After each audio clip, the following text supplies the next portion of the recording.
Bismillahirrahmanirrahim. Assalamualaikum warahmatullahi wabarakatuh. Innal hamdalillah nahmaduhu wa nasta'inuhu wa nastaghfiruhu wa na'udzu billahi min syururi anfusina wa min sayyiati a'malina. May yahdihillahu fala mudhillalah wa may yudlilhu fala hadiyalah.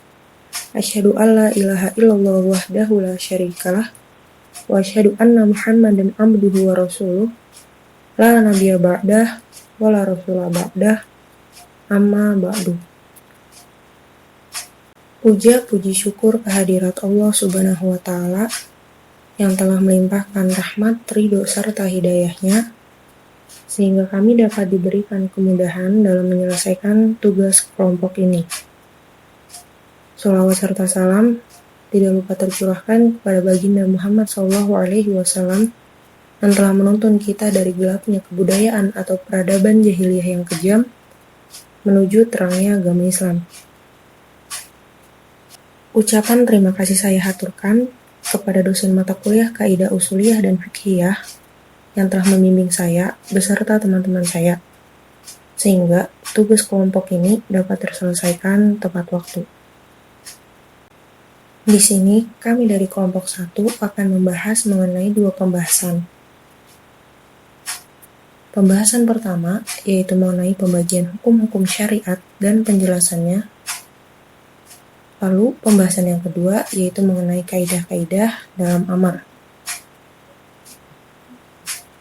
Pembahasan pertama yaitu pembagian hukum-hukum syariat beserta penjelasannya akan dijelaskan oleh Saudari Halimah Edi Pratiwi dan Saudari Fiska Selaninda Miftahul Jannah.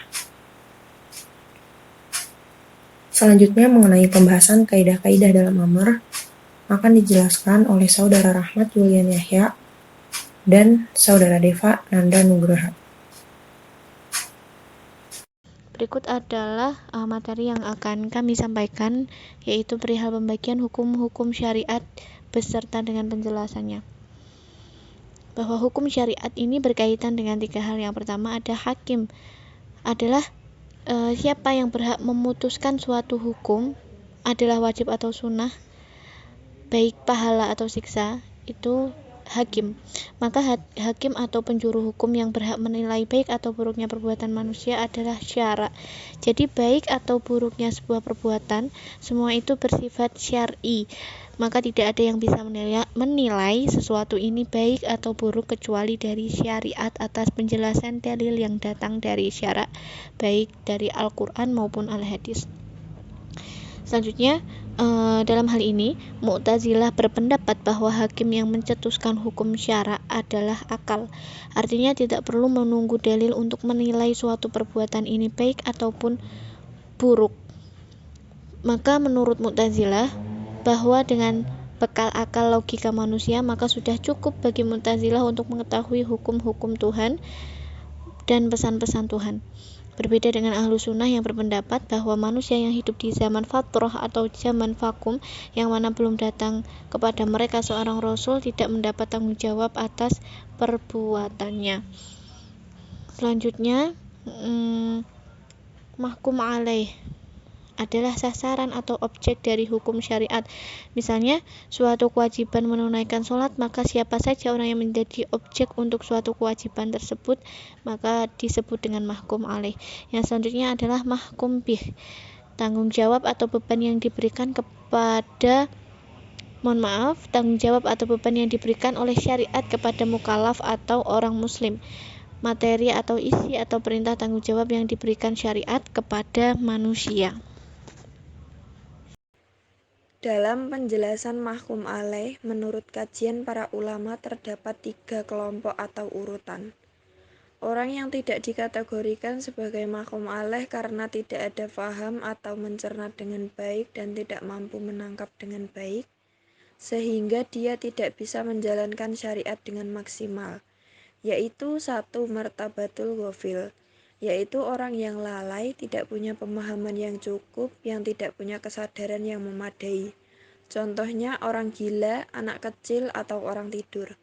2. Martabatul mulja, orang yang sebenarnya punya kesadaran akan tetapi ia tidak punya pilihan, tidak punya ikhtiar, tidak punya kemampuan untuk melakukan tanggung jawab dan melakukan instruksi hukum syariat.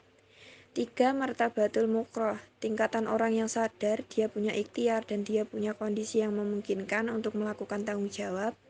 Akan tetapi, orang ini orang yang dipaksa atau diancam untuk melakukan sesuatu dan andaikan dia tidak melakukannya, maka dia akan mendapatkan ancaman yang berbahaya. Di sini dijelaskan bahwa mahkum alaih itu harus balik dan berakal.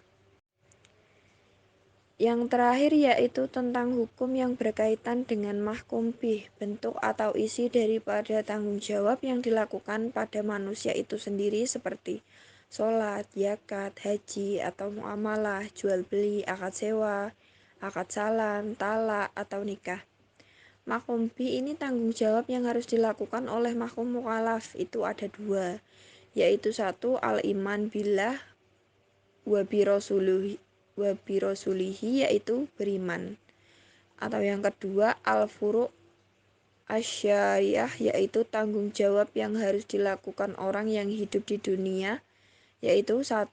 Beriman atau al-imanu billahi wa bi rasulihi, dan 2. Al-furu' asyariyah yaitu menjalankan semua ajaran agama dalam bab apapun dalam aspek kehidupan apapun, seperti zakat, urusan ibadah, urusan perdata, pidana, kesaksian yang sudah ada aturan dari agama. Menurut 2 hal ini, pendapat yang kuat yang disampaikan oleh banyak ulama usul fikih bahwa non-muslim orang yang tidak beriman ketika di akhirat nanti atau hari kiamat nanti mereka itu punya 2 tanggung jawab dan 2 siksa yang menimpa mereka, yaitu 1. Karena mereka itu tidak beriman, dan 2. Karena mereka tidak menjalankan hukum syariat selama di dunia. Kaidah-kaidah dalam amar secara mutlak. Kaidah yang pertama yaitu bahwasanya hukum asal di dalam amar yaitu menunjukkan sebuah kewajiban, kecuali ada dalil lain yang menunjukkan itu bukan kewajiban atau ada dalil yang memerintahkan untuk mengulang-ulang suatu perintah amar, ataupun dalil yang menunjukkan bahwa suatu amar itu tidak mewajibkan atau hanya mubah. Oleh sebab itu, para ulama ketika menemukan suatu kata perintah, para ulama mereka tidak tergesa-gesa dalam menyimpulkan bahwa amar ini menunjukkan wajib atau tidak wajib. Tetapi langkah para ulama adalah menelusuri lebih dalam dalil-dalilnya atau dalil-dalil lain. Karena dalam satu topik pembahasan dalil itu tidak tunggal. Karena dalil Al-Quran maupun As-Sunnah menyampaikan suatu redaksinya berbeda-beda. Maka dari itu para ulama sangat berhati-hati dan perlu adanya ketelitian. Kaidah yang kedua yaitu bahwasanya hukum asal di dalam amar dalam kata perintah ketika ia dimutlakkan maka tidak menunjukkan harus berulang kali dilakukan. Contohnya seorang pemimpin yang menyuruh sekretarisnya untuk menulis sebuah surat.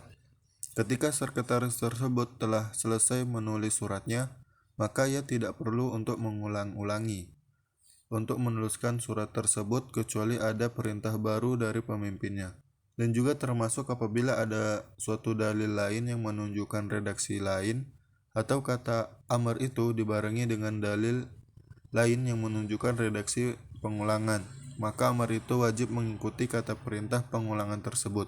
Contohnya seperti sholat 5 waktu yang dalil awalnya adalah perintah untuk wajib menunaikan sholat. Tetapi dalil ini juga dibarengi dengan dalil yang menunjukkan perintah sholat itu wajib dikerjakan 5 waktu berulang-ulang kali seumur hidup. Al-qaidatu salisah, al-amru la yaqtadil fawra wa tarahi bal yasmalu kulla minhumma. Artinya, perintah tidak menuntut harus segera dilakukan atau boleh diundur. Akan tetapi, perintah itu mencakup keduanya. Contoh yang merupakan suatu perintah yang boleh ditunda yaitu ketika kita disuruh oleh kiai kita untuk berziarah ke makam Wali Songo. Yang artinya perintah itu merupakan suatu perintah yang mutlak dan tidak ada indikasi apapun yang mengharuskan, maka tidak harus segera dilakukan, kecuali ada petunjuk yang menyatakan maksud dari perintah itu harus segera dilakukan. Maka kita menyesuaikan dengan petunjuk atau dalil tersebut. Contoh yang merupakan suatu perintah yang mengharuskan kita untuk segera melaksanakannya, yaitu ketika kita disuruh oleh orang tua kita untuk mengambilkan minum pada saat orang tua kita sedang tersendak. Perintah ini mempunyai petunjuk yang harus dilakukan karena mempunyai petunjuk pada gestur tubuh atau kondisi yang mengharuskan kita untuk segera melakukan perintah tersebut. Kemudian, kaidah selanjutnya al-qaidatu rabi'ah. Al-amru bisyai'i amrun bihi wa bima la yatimul fi'lu illa bihi. Artinya, memerintahkan sesuatu itu adalah mengandung dua hal. Yang pertama, memerintahkan perkara yang diperintahkan itu, dan yang kedua adalah menjalankan apa yang menjadi penyempurnanya. Misalnya perintah sholat. Allah menyuruh kita untuk melaksanakan sholat. Yang diperintahkan dalam ayat ini hanya sholat saja. Tetapi di samping mengandung perintah sholat juga memerintah apa-apa yang menjadi penyempurna sholat. Misalnya sebelum sholat harus wudhu terlebih dahulu. Pakaiannya harus suci, harus menghadap kiblat, dan lain sebagainya. Jadi Allah memerintahkan sholat juga memerintahkan hal-hal yang menjadi penyempurnanya. Kaidah ini disebut al-amru bisyai'in amru bihi wa bima la yatimul fi'lu illa bihi. Jadi memerintahkan sholat sama dengan memerintahkan hal-hal yang menjadi penyempurna sholat itu. Atau kaidah ini dalam literatur usul fiqh juga dikenal dengan ma la yatimul wajib illa bihi fahuwa wajibun. Sesuatu kewajiban itu tidak bisa sempurna kecuali dengannya, maka perkara itu juga wajib dilakukan. Pengertiannya adalah perintah melakukan sesuatu yang isi kandungannya tidak hanya mengarah kepada perintah itu saja, tetapi hal lain yang menopang yang menjadi sebuah keniscayaan atau keabsahan dari perintah itu. Mungkin cukup sekian dari kelompok kami. Mohon maaf jika terdapat kesalahan dalam pelafalan ataupun penulisan. Terima kasih. Wassalamualaikum warahmatullahi wabarakatuh.